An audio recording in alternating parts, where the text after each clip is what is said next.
Okay, so today we're going to talk about the literary foil, and we're going to use Gatsby um, as our base text. But first of all, I want you to think about what yin and yang are. Why does this work? A lot of times students will say that it shows balance. Sometimes students will say, talk to me about how there's a little bit of white inside the black, there's a little bit of black inside the white, and then that leads to a discussion about good versus evil. But basically, I always get students, they always come back to this idea of yin and yang works because it offers contrast. Before we can talk about a literary foil, you have to understand where this term came from in the first place. A long time ago, when jewelers would create a piece of jewelry, they would put a type of foil, it's very similar to what we see today with aluminum foil or gold foil or silver foil behind the stones, and doing so would accent the colors or the attributes of the stone. And you can see here in this old piece of jewelry how these colors are coming really bright on the stone. There's foil behind the stone. Different colors or types of foil might be used depending on the effect the jeweler wanted to make.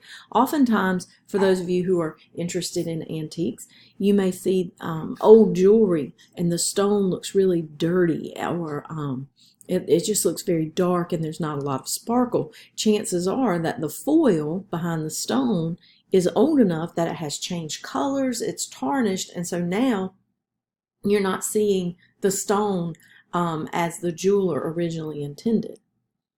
So the foil behind the stone served to contrast or accent the stone.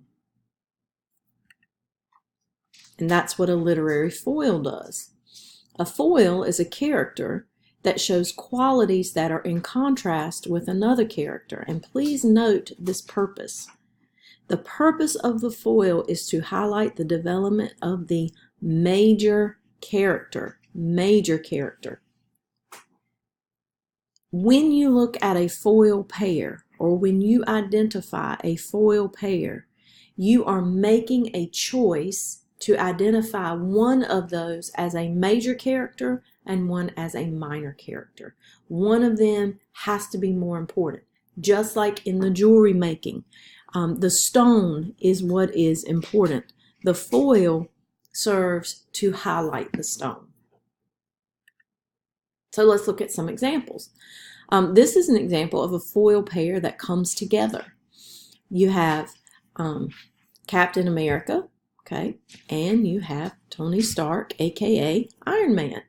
And if you have watched any of the Avengers movies, you should be able to identify the character traits of Captain America and see how those character traits are in contrast with those of Tony Stark. Now, which one is the main character? Well, I guess that depends on which movie you're watching. Sometimes it's Captain America, and his good traits are highlighted by those of by the negative traits of Tony Stark.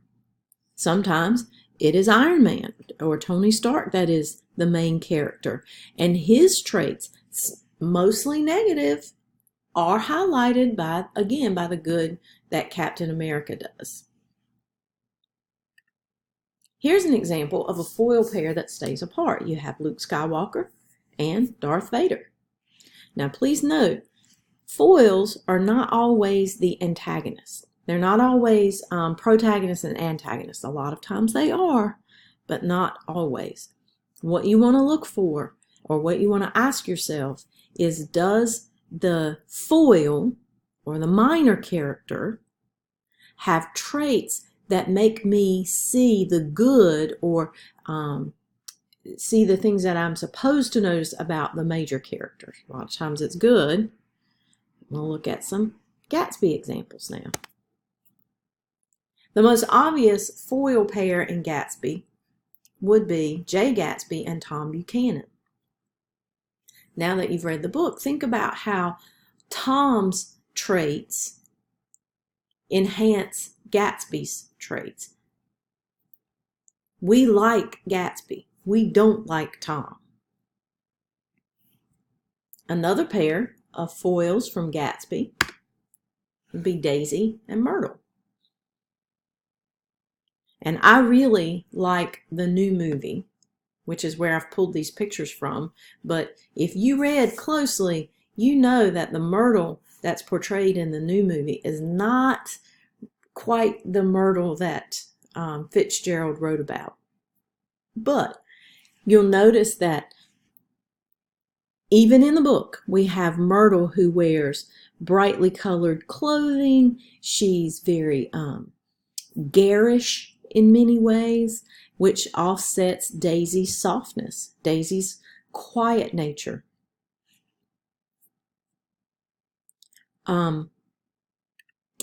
Finally, let's look at Nick and Jordan. Now, please notice these two are not a foil pair. I could not find anything that showed a male and female foil pair. I've spent a lot of time looking, had several students ask about this in the past, and I cannot find anything that would show that. Now, I'm not saying that there isn't any, especially in more modern literature, but I just couldn't identify anything. So, who do you think Nick could be a foil for? Or do you think there is a foil for Nick? Who do you think Jordan could be a foil for?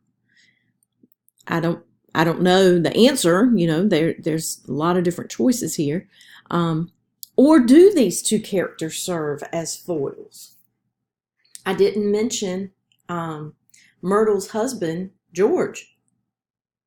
I think George is a foil character for Tom, which would then serve as him being a foil character for Gatsby. Now, you can have multiple foils. It just doesn't have to be a pair. So we could have Gatsby and Tom and George all serving as foils for one another. So that's your lesson on foils. I look forward to reading your thoughts.